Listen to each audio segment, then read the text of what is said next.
भारतीय फिल्मों के इतिहास में 3 अनारकलियां हुई हैं। पहली मूक फिल्म में रूबी मायर्स और दूसरी 1953 के अनारकली की बीना रॉय और तीसरी 1960 के मुगले आजम की मधुबाला, जिनमें सबसे यादगार रही के आसिफ की मधुबाला।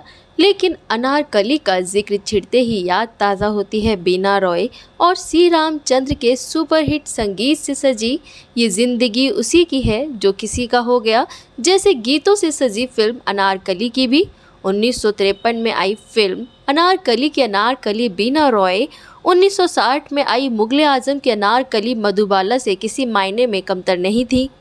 जिस दौर में मुगले आजम रिलीज हुई थी उससे 7 साल पहले की फिल्म थी अनारकली। कहते हैं जिस थिएटर में मुगले आजम चलती थी अक्सर उसके सामने वाले थिएटर में अनारकली प्रदर्शित की जाती थी। मतलब बीना रॉय की अनारकली को 7 साल बाद भी खारिज नहीं किया जा सकता था। बीना रॉय ने अपने छोटे से फिल्मी करियर में इंडस्ट्री में अपने सौंदर्य और अभिनय के बल पर लाखों दिलों पर राज किया। बीना रॉय की पैदाइश लाहौर में हुई थी। बीना रॉय का जन्म 13 जुलाई 1931 को लाहौर में हुआ था। उनका असली नाम कृष्णा सरीन था। बंटवारे के समय कृष्णा सरीन का परिवार कानपुर आ गया था। कृष्णा सरीन को पढ़ाई के लिए कानपुर से लखनऊ आना पड़ा और यहाँ उनका दाखिला हुआ आईटी कॉलेज में, जहाँ वे हॉस्टल में रहकर पढ़ाई कर रही थी। शिक्षित परिवार से ताल्लुक़ रखने वाली बीना ने कॉलेज के नाटकों में हिस्सा लेते लेते कब अखबार में टैलेंट कॉन्टेस्ट का विज्ञापन देख फिल्मों में जाने का मन बना लिया, घर वालों को भी पता नहीं चला।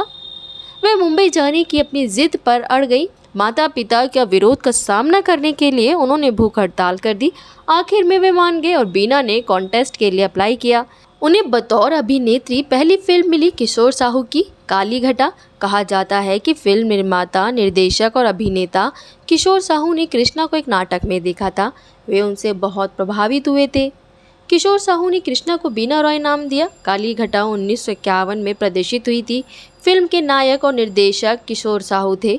फिल्म नहीं चली। अलबत्ता अपनी गजब की खूबसूरती के कारण बीना रॉय का जादू फिल्म निर्माताओं के सिर पर चढ़कर बोलने लगा। बीना रॉय की फिल्म अनारकली की सफलता के बाद निर्माता निर्देशक के आसिफ ने उन्हें अपनी फिल्म मुगले आजम में अनारकली की मुख्य भूमिका देने की बात की थी, लेकिन बात नहीं बनी। बीना रॉय ने पता नहीं क्यों इसके लिए मना कर दिया। बीना रॉय के अनारकली बनने की कहानी भी दिलचस्प है। उन दिनों के आसिफ ने मुगले आजम की जोर शोर से शुरुआत की थी, पर किसी न किसी कारण से शूटिंग टलती जा रही थी। ऐसे समय में एक छोटे फिल्मकार नंदलाल जसवंत लाल सामने आए। उन्होंने सलीम अनारकली की कहानी को लेकर अनारकली का निर्माण शुरू किया। इस फिल्म के सलीम प्रदीप कुमार थे और उनकी अनारकली बीना रॉय बनी थी। इस श्वेत शाम फिल्म ने धूम मचा दी थी। खास तौर पर इस फिल्म में सी रामचंद्र का संगीत जबरदस्त हिट हुआ था। बीना रॉय पर फिल्माया गया मोहब्बत में ऐसे कदम लड़खड़ाए, जमाने ने समझा हम पी के आए का जादू संगीत प्रेमियों के सिर पर चढ़कर बोल रहा था। नशे में झूमती अनारकली के रूप में बीना रॉय की अदाकारी दिलकश और गजब की थी। लोग इस एक गीत के लिए अनारकली को देखने बार बार सिनेमा हॉल जाते थे। उस समय बीना रॉय के माथे पर बालों की एक घूमती लट के साथ पोस्टर काफ़ी मशहूर हुआ था।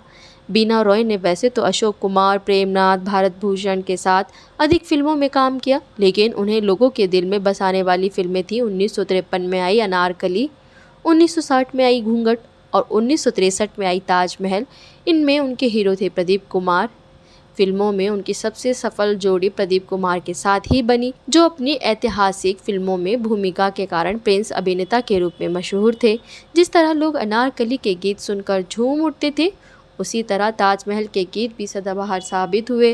उन्हें 1960 में आई फिल्म घूंघट के सर्वश्रेष्ठ अभिनेत्री का फिल्म फेयर अवार्ड मिला। इसके पीछे एक छोटा सा किस्सा है। मुगले आजम 1960 में रिलीज हुई थी और उस दौर की बेहद कामयाब फिल्म थी।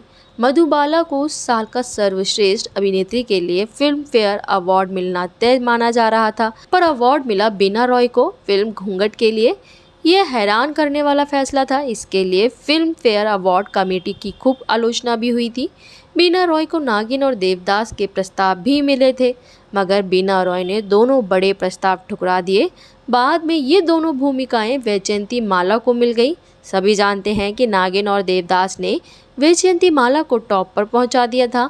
हॉलीवुड की सैमसन एंड डिलॉयला पर आधारित औरत में बीना प्रेमनाथ की नायिका बनी। भगवान दास वर्मा निर्मित फिल्म औरत प्रेमनाथ के साथ बीना रॉय की पहली फिल्म थी। इस फिल्म में बीना रॉय ने एक तेज तर्रार चुलबुली लड़की की भूमिका निभाई थी। हर शॉट के बाद वे शर्मा जाती थी। उन्हें बार बार ऐसा करते देख प्रेमनाथ ने छेड़ते हुए अपने अंदाज में कहा, तुम्हारी जैसी लड़की को फिल्म में काम करने की बजाय घर बसा लेना चाहिए। इस फिल्म की शूटिंग के दौरान दोनों के बीच प्यार हुआ। इस प्रेम कहानी की काफ़ी चर्चे रहे क्योंकि प्रेमनाथ मधुबाला के सामने प्रेम प्रस्ताव रख चुके थे। इधर मधुबाला दिलीप कुमार का मामला ठंडा पड़ चुका था। मधुबाला की दिमागी हालत अच्छी नहीं थी। जब तक वे प्रस्ताव पर विचार करती, आशिक मिजाज प्रेमनाथ का दिल बीना पर फिदा हो चुका था। वक्त के साथ पर्दे का प्यार वास्तविक जीवन में भी झलकने लगा और दोनों ने शादी कर ली। उनके पति प्रेमनाथ की फिल्म कंपनी ने शगुफा, गोलकुंडा का कैदी और समुद्र का निर्माण किया। इनमें वे पति प्रेमनाथ के साथ थी, लेकिन पति के साथ उनकी जोड़ी दर्शकों को कुछ खास पसंद नहीं आई। अपने 15 साल के करियर में उन्होंने कुल 19 फिल्में की। उन्होंने अशोक कुमार के साथ शोले, सरदार, तलाश, बंदी, दादी माँ, भारत भूषण के साथ मेरा सलाम, अजीत के साथ मरीन ड्राइव, दिलीप कुमार और देव आनंद के साथ इंसानियत और प्रेमनाथ के साथ शगुफ्ता, औरत, प्रिजनर ऑफ गोलकुंडा, हमारा वतन जैसी फिल्में की। वहीं अगर उनके निजी जीवन के बारे में बात करें तो उनके जीवन में एक ऐसा समय भी आया जब उनके पति को बीना रॉय के पति के नाम से जाने जाने लगा। निर्माता घर आते थे तो प्रेमनाथ को लगता था कि वे उन्हें साइन करने आए हैं, लेकिन वे बीना रॉय को साइन करने आते थे। उनकी ज़िंदगी की कहानी फिल्म अभिमान की तरह हो गई थी, मानो ये फिल्म ही उन पर लिखी गई हो। इन सब चीज़ों से उनके पति गहरे डिप्रेशन में चले गए। उनके पति की फिल्में कुछ खास नहीं चल रही थी, जिसके कारण वे डिप्रेशन में चले गए। ये डिप्रेशन 14 साल तक रहा। ऐसा कहा जाता है कि वे इस डिप्रेशन की वजह से हिमालय में चले गए। 14 साल बाद वो वापस लौटे, ऐसा भी कहा जाता है। इन 14 सालों में उन्होंने 4 धाम की यात्राएं की और एक डॉक्यूमेंट्री में भी काम किया। फिर कई सालों के बाद मेरा नाम जॉनी से उन्होंने फिल्म इंडस्ट्री में वापसी की, जिसके बाद उन्होंने पीछे मुड़कर नहीं देखा। ऐसा कहा जाता है कि उन्हें उस वक्त के सुपरस्टार राज कपूर, दिलीप कुमार से भी अधिक पैसे मिलते थे।